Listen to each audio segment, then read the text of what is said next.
what's going on, y'all? T-Bob here. And Jake as well. And you're about to watch a little OTB LSU. We're going to give you all the latest, greatest between LSU football, baseball, women's basketball, softball, and everything in between. Bottom line, if you want to talk Tigers, keep it locked, subscribe, like it, and we hope you enjoy it. Some big football recruiting news. How about this, guys? The Brian Kelly-Brad Davis combo does it again as this number one ranked LSU 2025 class gets yet another big-time commit. This time, hey, Mississippi State, how about you suck on this, okay? Because Tyler Miller, four-star from Laurel, Mississippi, done chose LSU over Ole Miss, over State, over Florida. And this is a cat, Tyler Miller, Jake, who the On3 industry rankings, so that's like your 247 composite, takes them all into account. Them as a number 71 player in the nation, the number 3 interior lineman.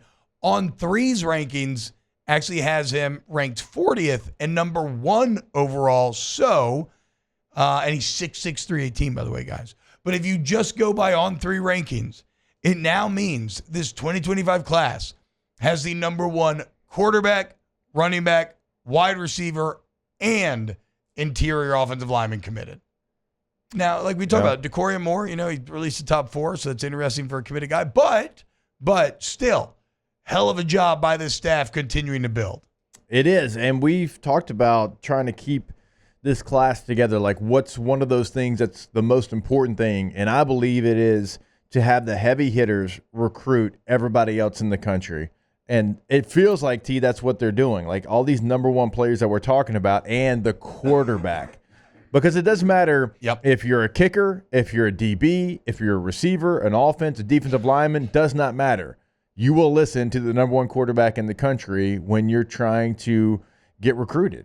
And if he's out there trying to recruit other players to this special all-time type, number 1 player at all these positions type class, well, you have that guy out in front that is always going to behoove you. So I'm not shocked about anybody that they're able to go out there and get. They have had major recruiting weekends over the last, couple of months, and it just feels like this class is solid as far as the guys they have committed. Like, even, guys that released the top 4 that are committed to LSU, you still feel like they are firmly committed to LSU. And so, I don't know what the limit's going to be on this class. They just continue. You get top 100 players like that. Crazy. And it's like, oh, okay.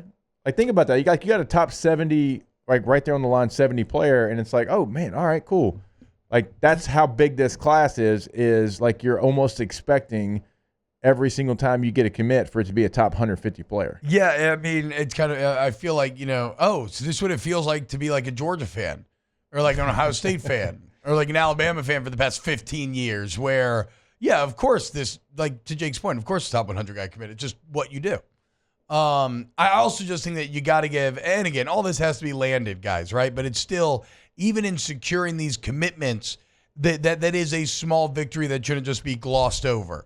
But I still can't say enough about Brad Davis, one of the most shrewd hires of the Ed Ogeron era. Finally getting Brad Davis back to Baton Rouge.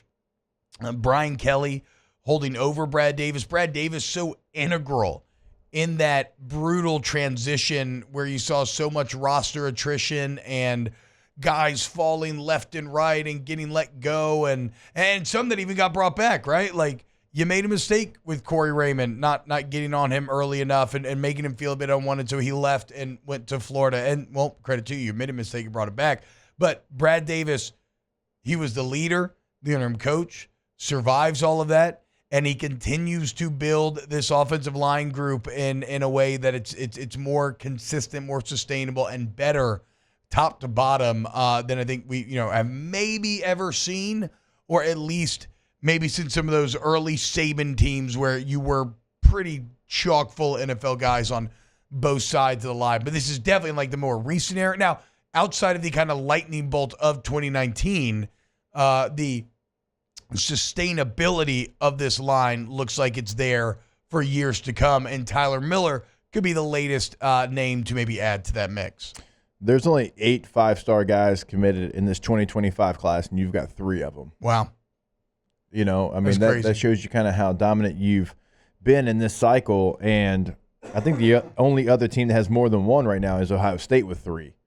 So you are the number 1 team in the country. The Buckeyes do have 3 as well, but like Georgia only has 1. I know Tennessee has 1. And so like you've gotten heavy hitters almost every time you've got to commit because you've got 11 guys committed. You have 3 5-stars and 8 4-stars. Wow. So you've gotten like pretty much every position that you want to be able to go out there and get. And you mentioned the offensive line. It does feel like, T-Bob, like when I was playing here, when you were playing here, what LSU used to do on the defensive line. Yes.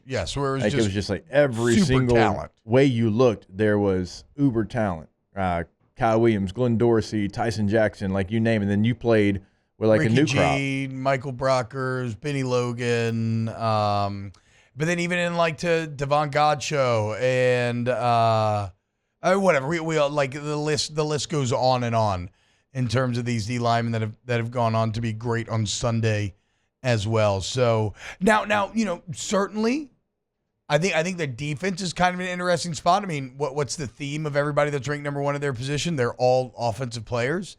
And so you could see that. And you know what else this is, Jake? I do think this is a knock-on effect of both Joe Burrow and maybe even more so Jaden Daniels, right? Because you now have had 2 offenses recently that have shown you just how insanely high the ceiling can be offensively at LSU, where we've arrived at this deeply ironic spot where now you kind of have to prove it defensively to these recruits once again. But I think Blake Baker, Bo Davis's recruiting is, there's a reason why you're paying him $1.5 million a year. Of course, we talked about Kevin Peoples for a while on Friday and how underrated he is. And then we all know about the Godfather, Corey Raymond. So, like, I think, though, that will start to pay dividends more over time. But, yeah, to get LSU to a point where they are offensively, at least for people our age, around our age, it just feels like this is something that you never would have witnessed, like, 10 years ago or something along those lines. So great job by this LSU staff continuing to get some early commits in the boat. I would also say that Justin Jefferson, Jamar Chase, going back to like you talking offensive football and how it's exciting. And also, like, let's not forget about the big fellas. Like Damian Lewis and Lloyd Cushenberry just signed massive deals, and there's second contracts in the NFL. I think both was $50+ million. So you see that as well, and you can recruit off that. Mm-hmm. There was a long period of time, T-Bob, where LSU didn't have NFL offensive linemen. No. After that wave of all those guys that played in 03, and even like guys that were here years after that, like Andrew Whitworth. It was like Peterman, Whitworth, Rodney Reed, Rudy Niswonger, Ben Wilkerson. Like, yeah, those were all. But then after that, both of our groups. In my era, there was not many. Mine either. I mean, we had Joe Barksdale's probably the one. Yeah, he is. I mean, Saron Black and Herman Johnson and Brett Helms and Lyle Hitt, all these guys were really good college football players. Cornell Stewart, they didn't play in the NFL though. No. Your group had really good nobody on college the football 2011 players, line but played. no NFL guys. And like that's okay, but I'm saying you had a long period of time where what do recruits want to hear? They want to hear about the NFL success story that signed a second contract. They got 30, 40, 50 million dollars. Well, now they have the ability to say, look, we got Lloyd Cushenberry, we got Damian Lewis, we got Ethan Posick. Yeah, Ethan Posick kind of kicked a lot of that Will off, Clapp too. got another contract. So you have that now to be able to go out there and recruit to. And, like, you start to see that paying off now because you've had the quarterbacks you mentioned with Burrow and the receivers, and you've had running backs, but you've never really had the offensive line over the last 10-plus years to be able to recruit off of. Yeah.